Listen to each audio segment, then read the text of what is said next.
Hey everyone, today is Monday, the 22nd of October, and as you can probably tell, I got a new chair. Well, not a new chair. Stole it from my dad. Well, he gave me permission to use it because he wasn't using it. So, I got a chair. Still getting used to it.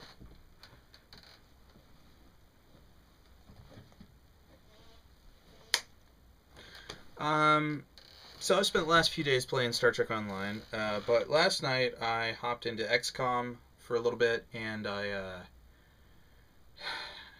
finished out a mission I was doing.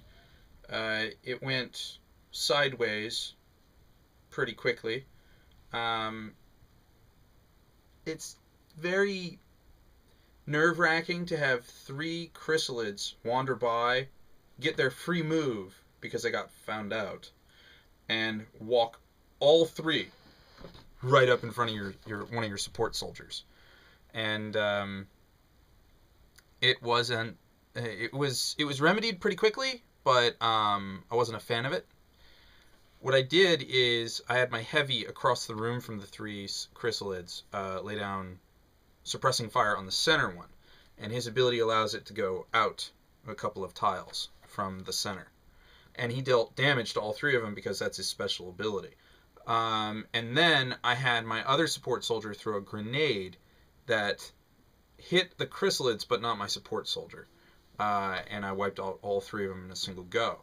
I was like, yes, unfortunately, there are two elite mutons on the other side of the wall, so I had to deal with that. Then there was another cyber disk and two more elite mutons, and then there was another cyber disk. Was there another cyber disk? Yeah, I think there was. And then there was a sectopod.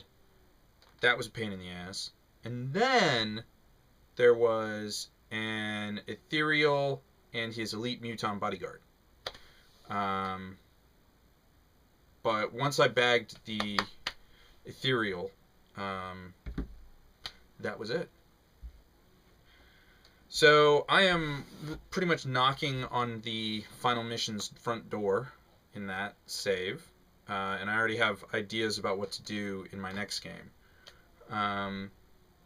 Then I played some Star Wars: The Old Republic, just getting it in before the weekend ended, I suppose. And I played the first zone of Terrace, the Republic Reconstruction Zone. And someone was complaining about how it sucks that you don't get a speeder until level 25. There are only 50 levels in the game, so effectively you're speederless for half the game. And my only response was, suck it up. Some games don't start with mounts.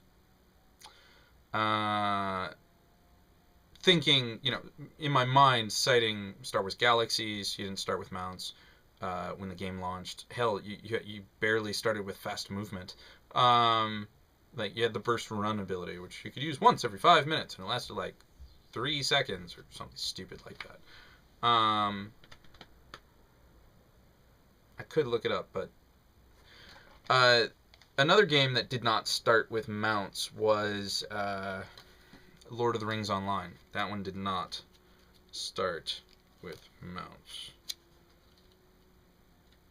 Yeah, I have my Star Wars Galaxies manual here, the original manual that came with the physical copy of the game. Medic, Scout, burst running, page 39.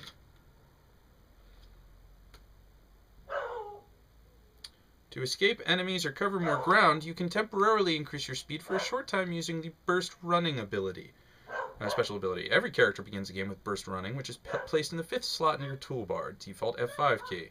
To use burst running, type /burst run in your chat input bar, click the burst run icon, or press the F5 key. Note, this is also an extremely expensive special ability, in that it drains hundreds of action points from your action pool every time you use it. So it does not say what the cooldown was.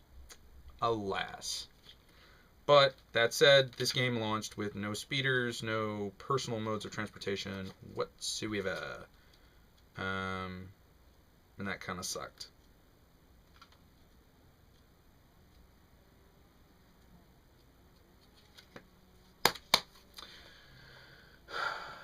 Anyways,